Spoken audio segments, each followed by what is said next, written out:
Mon père et mon mère. Oh là là. Les parents et ses enfants. Coucou! Les parents qui ne sont jamais dispo pour ses enfants. Trouvez l'erreur. Mon père et mon mère s'occupent beaucoup de ses enfants niveau B1, B2, voire C1. Et vous ne cessez de massacrer les adjectifs possessifs. Alors il est temps de régler cette erreur une bonne fois pour toutes. Mais attention, si à la fin de cette vidéo, vous continuez de faire des erreurs par rapport aux adjectifs possessifs, eh bien, c'est que vous n'avez jamais pris le temps d'apprendre les noms avec leurs articles. Je m'explique tout de suite, ne perdons pas de temps et allons découvrir l'astuce du jour. Aujourd'hui, je vais vous expliquer une méthode exceptionnelle pour ne plus confondre les adjectifs possessifs. Vous êtes prêts? C'est agréable d'être à l'extérieur, donc je me suis dit, je vais entreprendre une vidéo sur ma terrasse.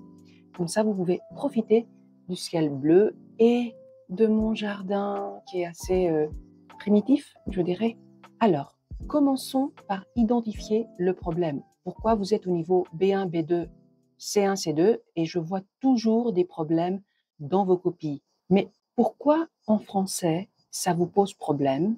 Contrairement à certaines langues comme l'anglais, le grec, le genre du possesseur en français n'a aucune importance, car le possesseur, qu'il soit homme ou femme ou ce que vous voulez, un extraterrestre, pour ne pas parler de genre aujourd'hui, avec la folie des genres, ça nous est égal et ce n'est pas ça qui compte. Mais voyons d'abord un tableau très utile. Rappelons tout d'abord qu'en français, les adjectifs possessifs se mettent devant le nom ou l'adjectif comme tout article, ce qui n'est pas le cas dans toutes les langues. En observant la première partie du tableau, on voit bien qu'elle s'emploie quand on a un seul possesseur. Ce possesseur est le plus souvent un nom animé, c'est-à-dire un être vivant, une personne ou un animal, mais il peut être aussi un nom inanimé, un objet, une idée, une qualité, de genre masculin ou féminin, et attention, qui ne peut se combiner qu'avec la troisième personne, son sacé ou leur avec S. Ce qui est certain, c'est que le genre du possesseur ne nous préoccupe guère. Ainsi, le possesseur possède un objet de genre masculin selon la première colonne, ou féminin selon la deuxième colonne, ou encore plusieurs objets de genre masculin ou féminin selon la troisième colonne. Prenons deux exemples où le possesseur est un nom inanimé. La grandeur de ce bâtiment, la grandeur de cette surface. Dans les deux cas, on dirait sa grandeur parce que la grandeur est un nom féminin, alors que les possesseurs qui sont le bâtiment non inanimé masculin et la surface non inanimé féminin n'ont aucun impact sur le choix du possessif qu'on va employer. Donc on constate que le genre du possesseur, qu'il s'agisse d'un homme ou d'une femme, ou d'un objet de genre masculin ou féminin, eh bien nous importe peu. Examinons d'autres exemples ensemble où le possesseur est un nom animé. Mon portable ne marche plus. Le portable est un nom masculin et que ce soit un homme ou une femme qui fasse une telle affirmation, eh bien, il ou elle dirait bien mon portable parce que c'est le portable.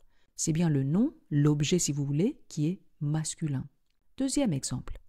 Essaie de garder ta famille unie. Ici, on continue à avoir un seul possesseur, mais à la deuxième personne.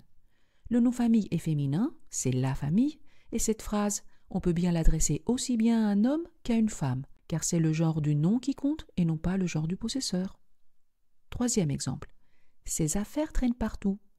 Ici, nous avons toujours un possesseur, homme ou femme, qui a à sa possession plusieurs objets représentés par un nom au pluriel.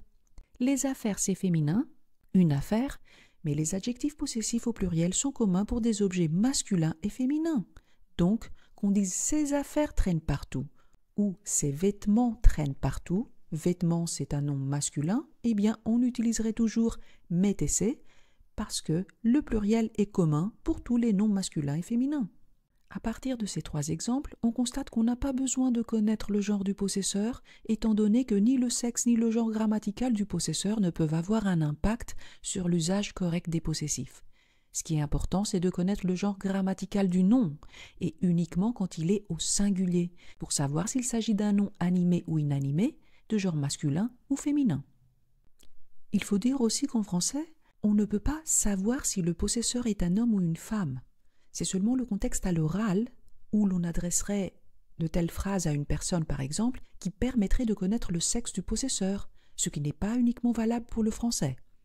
Il existe bien sûr des langues comme l'anglais, l'allemand, le grec, où la troisième personne du singulier comporte deux adjectifs possessifs différents pour distinguer le possesseur masculin du possesseur féminin. En anglais, on a par exemple his and her, his car and her car. Et de même en grec, to αυτοκίνητο του, το αυτοκίνητο της. Et ainsi, on peut comprendre si le possesseur est un homme ou une femme. D'un point de vue pratique, l'usage des possessifs en français est alors plus facile que dans d'autres langues, car il n'est pas nécessaire de passer par une élaboration mentale intériorisée afin de trouver l'adjectif possessif adapté pour chaque possesseur, qu'il soit masculin ou féminin. Examinons maintenant la deuxième partie du tableau qui concerne plusieurs possesseurs. La deuxième partie du tableau est encore plus facile. Ici, on désigne plusieurs possesseurs et leur genre grammatical continue à ne pas nous préoccuper. On a dit que cela est valable pour tous les adjectifs possessifs. Le genre du possesseur nous est complètement égal. Qu'est-ce qui compte? Le nombre des possesseurs. En plus, on utilise les adjectifs possessifs de la deuxième colonne notre, votre, leur, aussi bien pour un nom masculin que pour un nom féminin. Et la troisième colonne concerne bien évidemment plusieurs noms, c'est-à-dire qu'ils sont au pluriel. Donc, dans la deuxième partie du tableau, on peut non seulement ignorer le genre du possesseur, comme on a mentionné dès le début, mais on peut même ignorer le genre du nom, puisque ces possessifs sont communs aux deux genres, masculin et féminin, ce qui facilite énormément leur usage. On a alors notre, votre, leur et nos, vos, leurs pour faire la différence entre singulier et pluriel par rapport au nom. Il en résulte que quand il y a deux possesseurs ou plus, il faut se concentrer uniquement sur le nombre du nom et non pas sur son genre. On oublie de toute façon le genre du nom dans la deuxième partie du tableau. Le genre de tout le monde en fait, des possesseurs et des noms. Attention, note importante. Quand les possesseurs sont à la troisième personne du pluriel et ils sont représentés soit par les pronoms sujets il ou elle, soit par un nom quelconque, comme par exemple les parents, les gens, les problèmes, les étudiants, ce que vous voulez, ils ne peuvent se combiner qu'avec les adjectifs possessifs de la troisième personne, leur ou leur avec S. Par exemple, dans les phrases « les parents et leurs enfants ou leurs enfants », « les institutrices et leurs élèves », les parents, possesseurs masculins au pluriel, les institutrices, possesseurs féminins au pluriel, mais peu importe leur sexe comme on a dit tout à l'heure, ce qui compte c'est qu'ils soient au pluriel et c'est ce qui nous oblige de les combiner uniquement avec leur, avec ou sans S, c'est-à-dire la troisième personne. De même, pour les exemples suivants, les gens et leurs problèmes, les femmes et leurs habitudes, je vois très souvent dans vos copies de telles phrases combinées avec l'adjectif possessif « c'est », par exemple les parents et ses enfants, ou les gens et ses problèmes, ce qui est totalement faux car vous n'avez pas ici qu'un seul possesseur. Signalons aussi que peu importe l'article avec lequel vous allez combiner votre possesseur.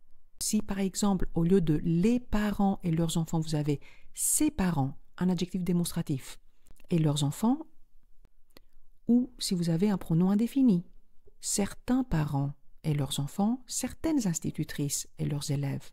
Même chose, le fait que le possesseur soit au pluriel vous oblige de les combiner uniquement avec leur, avec ou sans S. Voyons certains exemples basés sur la deuxième partie du tableau. Notre maison de campagne ou notre logement se situe sur une île grecque magnifique. Notre maison, maison est un nom féminin, logement est un nom masculin. On utilise bien notre pour les deux. Deuxième exemple. Ils ne sont pas satisfaits de leur travail ou ils ne sont pas satisfaits de leur étude. Leur travail, travail est un nom masculin, étude est un nom féminin, les deux prennent le même possessif car il est commun. Pas la peine de vous préoccuper du genre de votre nom, du nom que vous allez utiliser. Troisième exemple, n'abandonnez jamais vos rêves ou n'abandonnez jamais vos études. Rêve est un nom masculin pluriel, Étude est un nom féminin au pluriel et on les utilise avec un adjectif possessif commun au pluriel. Donc, vous voyez, moi-même, quand j'utilise ma voiture, je dis ma voiture parce que la voiture est féminin. Mais mon mari qui a aussi sa propre voiture, il dit aussi je prends ma voiture. Je prends ta voiture parfois parce qu'elle est plus petite, plus pratique. Donc, il dit aussi ma voiture parce que même si c'est un homme, c'est l'objet qui est féminin. Donc, on s'intéresse uniquement au genre de l'objet et seulement quand cet objet est au singulier. Et c'est tout. Passons à l'astuce ultime du jour. Comment ne plus jamais se tromper? Pour utiliser correctement les adjectifs possessifs en français, on se concentre avant tout sur le nombre des possesseurs, c'est-à-dire s'il s'agit d'un seul possesseur ou de plusieurs possesseurs, et ensuite sur le nombre du nom, c'est-à-dire si c'est un seul objet ou personne ou plusieurs objets ou personnes représentés par ce nom. Le genre du nom nous intéresse uniquement quand possesseur et nom sont au singulier. Le genre du nom vous intéresse pour savoir si vous allez le combiner avec mon ton ou ma tassa. Pour le reste des adjectifs possessifs, vous n'avez pas à vous préoccuper du genre du nom, parce que vous les combinez aussi bien avec le masculin qu'avec le féminin. Et c'est uniquement au singulier qu'il faut faire attention pour bien utiliser mon ton ou ma tassa par rapport au genre de votre nom. C'est masculin, mon ton. C'est féminin, ma tassa. Sauf si ça commence par une voyelle ou un H muet. Vous utiliserez toujours mon ton pour des raisons de liaison. C'est pas beau de dire ma amie, donc on passe directement mon ami. Et c'est le genre du nom qui va définir quel adjectif possessif vous allez utiliser. Mon ton ou ma tassa. Vous voulez savoir quelle est l'astuce qui vous permettra de ne jamais oublier de combiner ces noms féminins au singulier commençant par une voyelle avec les adjectifs possessifs masculins mon ton? Eh bien, dans la description de cette vidéo, il y a le lien des astuces de grammaire française pour les télécharger, ou sinon contactez-moi à cet email pour commander la version papier si vous le préférez. Et n'oubliez surtout pas de vous abonner à notre chaîne, il suffit de cliquer sur le bouton s'abonner ou subscribe, de mettre un petit pouce bleu si cette vidéo vous apporte de la valeur, mais surtout de diffuser notre travail en partageant cette vidéo, comme ça d'autres apprenants ou enseignants du français langue étrangère pourront profiter de cette vidéo et de ces astuces. Donc je vous laisse parce que je prends le soleil plein la figure. Merci de m'avoir suivi jusqu'à présent. Merci de m'avoir rejointe aujourd'hui. Et je vous dis à bientôt pour une nouvelle astuce de grammaire française.